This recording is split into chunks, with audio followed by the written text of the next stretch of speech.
बच्चों, आज हम कक्षा 10 विज्ञान के पहले अध्याय रासायनिक अभिक्रिया एवं समीकरण का अध्ययन करेंगे। इसमें हमारा पहला क्वेश्चन आता है रासायनिक अभिक्रिया। रासायनिक अभिक्रिया क्या होता है? इससे पहले हमें दो बातों का ध्यान देना अति आवश्यक है, जो है भौतिक परिवर्तन और रासायनिक परिवर्तन, जिसके बारे में हम पिछली कक्षाओं में पढ़ चुके हैं। भौतिक परिवर्तन, हमें भौतिक परिवर्तन के पहले भौतिक गुणों के बारे में पता होना चाहिए। पदार्थ के भौतिक गुणों में जैसे अवस्था, पदार्थ की तीन अवस्थाएं होती हैं, ठोस, द्रव, गैस, और उसका अपना रंग और गंध होता है। इस प्रकार जब किसी पदार्थ के भौतिक गुणों में परिवर्तन आता है तो हम उसे भौतिक परिवर्तन कहते हैं। जैसे बर्फ ठोस है, जिसे गर्म करने पर वह पानी द्रव में बदलता है और अधिक गर्म करने पर भाप गैस में बदलता है, और इस भाप को ठंडा करने पर पुनः पानी द्रव में और ठंडा करने पर ठोस बर्फ में बदल जाता है। तो इस प्रकार भौतिक परिवर्तन में किसी नए पदार्थ का निर्माण नहीं होता, जबकि रासायनिक परिवर्तन में नए पदार्थ का निर्माण होता है। जैसे कोयले अर्थात कार्बन को ऑक्सीजन में जलाने पर कार्बन डाइऑक्साइड बनता है। इसी प्रकार हाइड्रोजन को ऑक्सीजन में जलाने पर जल बनता है। हाइड्रोजन एक ज्वलनशील गैस होता है, जो घरों में प्रयोग होने वाले एलपीजी गैस से 3 गुना अधिक ज्वलनशील होता है, जिसे ऑक्सीजन में जलाने पर जल का निर्माण होता है। जल एक ऐसा पदार्थ है, इन दोनों के मिलने से एक अलग पदार्थ जल का निर्माण होता है। जल ऐसा है जो कि आग को बुझाने में सहायक होता है। इस प्रकार जब कभी ऐसा परिवर्तन होता है तो हम कहते हैं कि रासायनिक परिवर्तन हुआ है, और जब ऐसा परिवर्तन होता है तब हम कहते हैं कि रासायनिक अभिक्रिया हुई है। इसके बाद भौतिक परिवर्तन और रासायनिक परिवर्तन के बाद हमारा पहला टॉपिक आता है रासायनिक अभिक्रिया। रासायनिक अभिक्रिया एक ऐसी प्रक्रिया है जिसमें नए गुणधर्म वाले पदार्थ बनते हैं। जैसे दूध से दही का बनना, भोजन का पकना, मैग्नीशियम रिबन को वायु में जलाने पर मैग्नीशियम ऑक्साइड का निर्माण होना। रासायनिक अभिक्रिया के बाद रासायनिक अभिक्रिया के अभिलक्षण। रासायनिक अभिक्रियाओं के प्रमुख अभिलक्षण निम्न हैं। पहला है गैस का उत्सर्जन। गैस के उत्सर्जन में हम देखते हैं जैसे जिंक और तनु सल्फ्यूरिक अम्ल के बीच रासायनिक अभिक्रिया में हाइड्रोजन गैस निकलती है। जिंक जस्ता को तनु सल्फ्यूरिक अम्ल से अभिक्रिया कराने पर हमको हाइड्रोजन गैस प्राप्त होती है। इसके प्रयोग के लिए हम एक कांच के फ्लास्क को लेते हैं, उसमें जस्ता और दानेदार जस्ता और तनु सल्फ्यूरिक अम्ल डालते हैं। यह शंक्वाकार फ्लास्क होता है। इसके मुंह को एक छिद्र वाले कारक से ढक देते हैं और देखते हैं कि इस छिद्र से हाइड्रोजन गैस निकलती है। इससे स्पष्ट होता है कि जस्ता और तनु सल्फ्यूरिक अम्ल की अभिक्रिया में हाइड्रोजन गैस मुक्त होती है। नंबर 2 है तापमान में परिवर्तन। तापमान में परिवर्तन जैसे चूने और पानी के बीच अभिक्रिया से बुझा चूना बनता है और अत्यधिक मात्रा में ऊर्जा मुक्त होती है। जैसे समीकरण देखें, चूना और पानी की अभिक्रिया में बुझा चूना प्राप्त होता है और अत्यधिक मात्रा में ऊष्मा मुक्त होती है। इसके प्रयोग के लिए हम एक मटका ले लेते हैं और मटके में चूने और जल को मिलाते हैं। मिलाने पर देखते हैं कि यह मटके का बाहरी सतह, चूने को जल में घोलने पर देखते हैं कि मटके का बाहरी सतह अत्यधिक मात्रा में गर्म हो जाता है। तो इससे स्पष्ट होता है कि ऊष्मा मुक्त हो रही है। हमारा अगला टॉपिक आता है तीसरा, अवक्षेप का बनना। इसमें हम लेड नाइट्रेट और पोटेशियम आयोडाइड के बीच रासायनिक अभिक्रिया से लेड आयोडाइड के पीले अवक्षेप बनते हैं। इस अभिक्रिया में जब हम लेड नाइट्रेट को पोटेशियम आयोडाइड के बीच रासायनिक प्रक्रिया कराते हैं, लेड आयोडाइड का पीला अवक्षेप बनता है। इसकी चौथी अवस्था आती है अवस्था में परिवर्तन। कार्बन मोनोऑक्साइड गैस तथा हाइड्रोजन गैस की अभिक्रिया से मेथेनॉल द्रव बनता है। कार्बन मोनोऑक्साइड के हाइड्रोजन से क्रिया कराने पर मिथेनॉल CH3OH गैस प्राप्त होता द्रव प्राप्त होता है। अगला है 5वां, रंग में परिवर्तन। जैसे लोहे में जंग का लगना। इस प्रकार हम रासायनिक अभिक्रिया के अभिलक्षण के बारे में जानकारी प्राप्त कर लिए। अब हमारा अगला क्वेश्चन आता है रासायनिक समीकरण। रासायनिक समीकरण क्या है? किसी रासायनिक अभिक्रिया को प्रतीकों और सूत्रों द्वारा प्रदर्शित करना या व्यक्त करना रासायनिक समीकरण कहलाता है। प्रतीक या सूत्र आप जानते हैं, जैसे पिछली कक्षाओं में आपको कुछ तत्वों के बारे में बताया गया था, जैसे hydrogen, helium, lithium, beryllium, boron. कम से कम आप 30 तत्वों का अध्ययन किए थे। तो इसमें देखेंगे जैसे मैग्नीशियम धन ऑक्सीजन, मैग्नीशियम की ऑक्सीजन से क्रिया कराने पर मैग्नीशियम ऑक्साइड प्राप्त होता है। तो रासायनिक समीकरण में इनको प्रतीकों और सूत्रों द्वारा लिखने इस प्रकार से लिखा जाता है, जैसे Mg+O2 magnesium plus oxygen gives magnesium oxide. यहाँ मैग्नीशियम और ऑक्सीजन अभिकारक हैं और मैग्नीशियम ऑक्साइड को उत्पाद कहा जाता है। इस प्रकार हमारा 2 क्वेश्चन और बनता है, अभिकारक और उत्पाद। अभिकारक, जो पदार्थ रासायनिक अभिक्रिया में भाग लेते हैं उसे अभिकारक कहते हैं। और उत्पाद, रासायनिक अभिक्रिया के फलस्वरूप बने नए पदार्थ उत्पाद कहलाते हैं। जैसे मैग्नीशियम प्लस ऑक्सीजन अभिकारक है और मैग्नीशियम ऑक्साइड उत्पाद है। रासायनिक समीकरण के प्रकार में आप देखेंगे रासायनिक समीकरण 2 प्रकार का होता है, संतुलित रासायनिक समीकरण और असंतुलित रासायनिक समीकरण। कुछ समीकरण होते हैं जो संतुलित होते हैं और कुछ असंतुलित। जैसे देखिए यहाँ पे Zn जस्ता सल्फ्यूरिक अम्ल H2SO4, Zn SO4 zinc sulphate plus hydrogen. यहाँ पे अभिकारक में एक परमाणु जस्ता और उत्पाद में भी एक परमाणु जस्ता है। फिर अभिकारक में हाइड्रोजन के 2 परमाणु, उत्पाद में भी 2 परमाणु, फिर गंधक के 1 परमाणु और यहाँ पर भी गंधक के 1 परमाणु, ऑक्सीजन के 4 परमाणु और यहाँ पे भी ऑक्सीजन के 4 परमाणु। इस प्रकार से हमारा यह संतुलित रासायनिक समीकरण है। और यहाँ पे देखें magnesium plus oxygen gives magnesium oxide. तो यहाँ अभिकारक में 1 मैग्नीशियम और उत्पाद में भी 1 मैग्नीशियम और अभिकारक में 2 ऑक्सीजन के परमाणु और यहाँ पे 1 परमाणु, इसलिए यह असंतुलित रासायनिक समीकरण है। तो संतुलित रासायनिक समीकरण ऐसा रासायनिक समीकरण जिसमें अभिकारकों और उत्पादों में केवल तत्व के परमाणुओं की संख्या बराबर हो, संतुलित रासायनिक समीकरण कहलाता है। जैसे जस्ता, यहाँ पे देखिए अभिकारक और उत्पाद में जिंक जस्ता 1 और यहाँ पे भी 1 जस्ता परमाणु, उत्पाद में भी, और अभिकारक में 2 हाइड्रोजन परमाणु, उत्पाद में भी 2 हाइड्रोजन परमाणु और 1 गंधक और 1 गंधक, 4 ऑक्सीजन और 4 ऑक्सीजन। इस प्रकार से अभिकारक और उत्पाद में दोनों में प्रत्येक तत्वों के परमाणुओं की संख्या बराबर है, इसलिए यह संतुलित रासायनिक समीकरण है।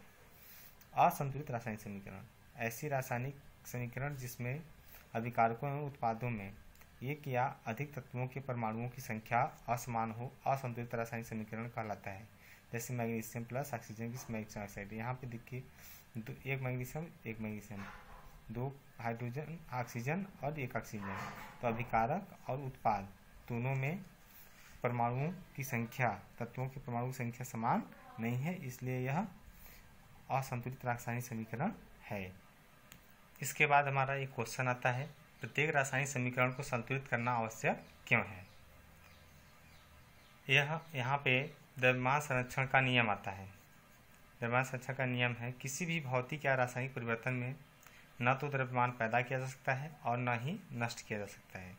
इसका अर्थ यह है कि जितना द्रव्यमान अभिकारक का होगा उतना ही द्रव्यमान उत्पाद का भी होगा, क्योंकि द्रव्यमान संरक्षण का नियम कहता है कि न तो द्रव्यमान को पैदा किया जा सकता है और न ही नष्ट किया जा सकता है। इसलिए द्रव्यमान संरक्षण का नियम आवश्यक है संतुलित रासायनिक समीकरण के लिए। जैसे अभिकारक और उत्पाद में आप पीछे देख चुके हो, जस्ता और एक एक परमाणु जस्ता, 2 परमाणु हाइड्रोजन, 1 परमाणु गंधक और 4 परमाणु ऑक्सीजन के हैं। तो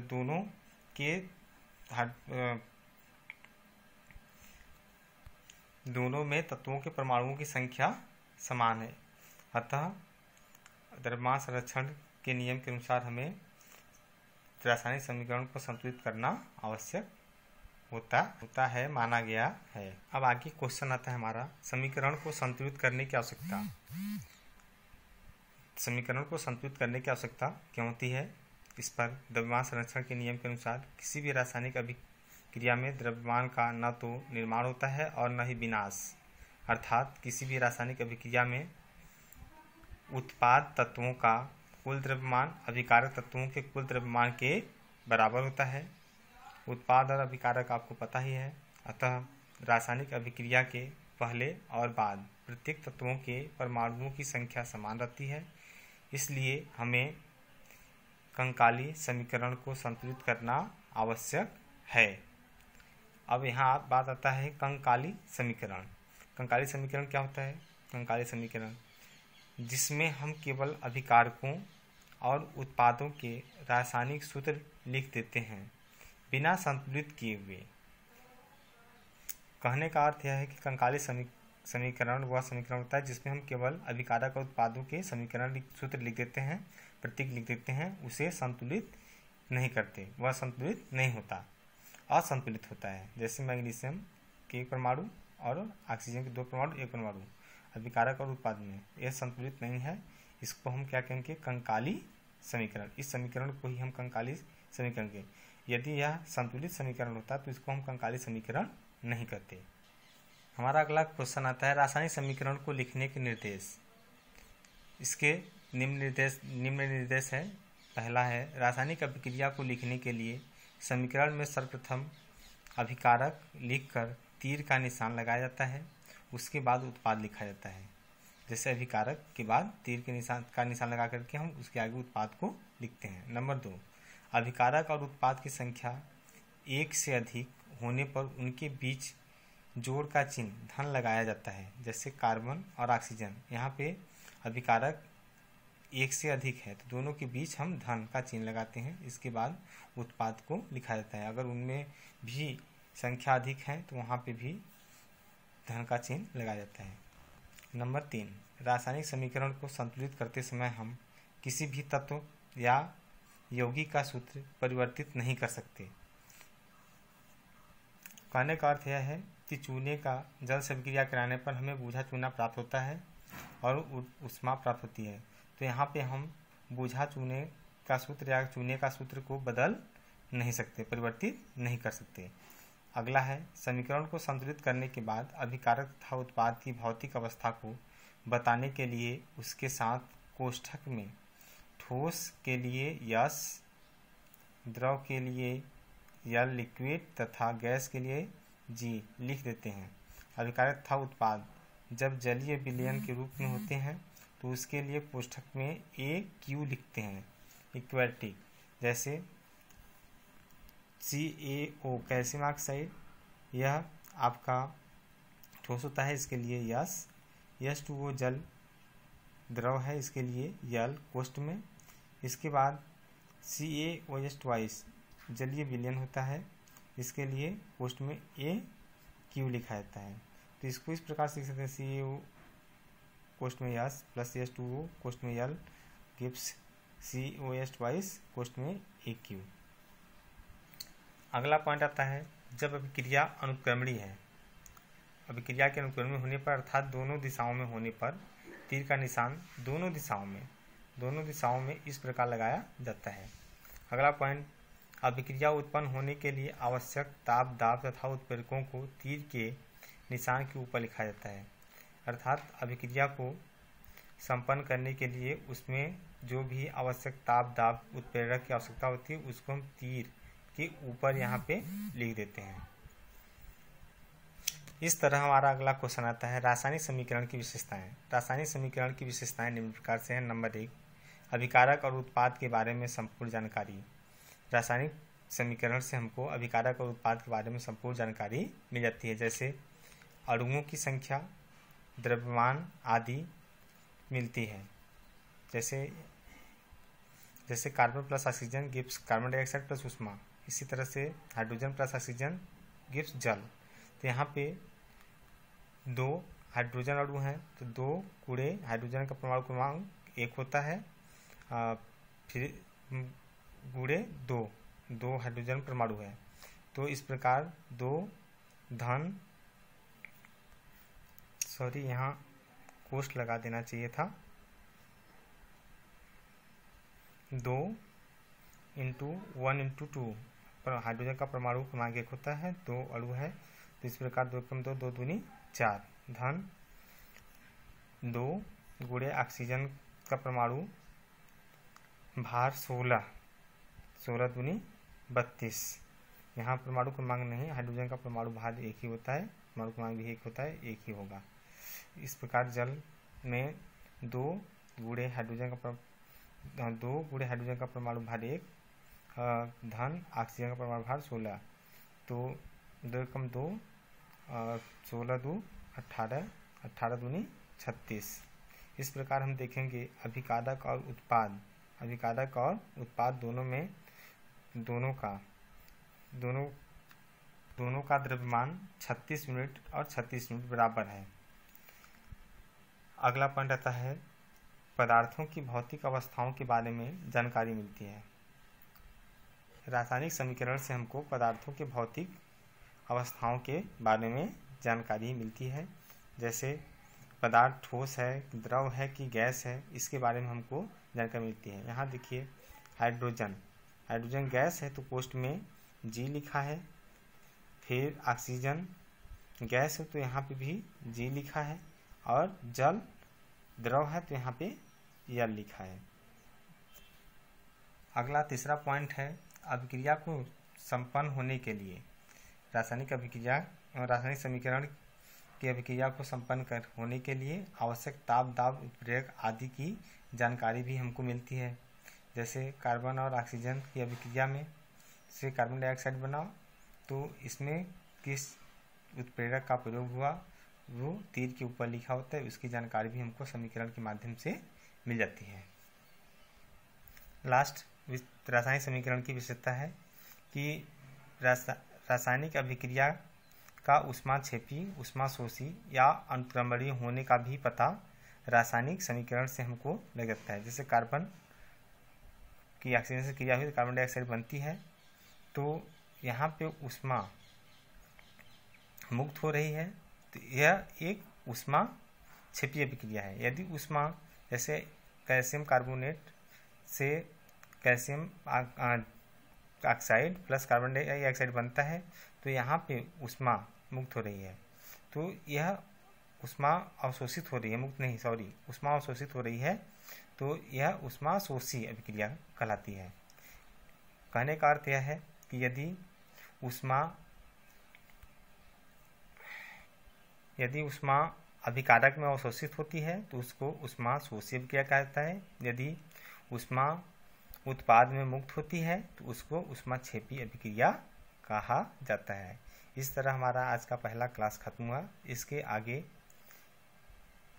रासायनिक अभिक्रियाओं के प्रकारों के बारे में हम पढ़ेंगे अगले क्लास में।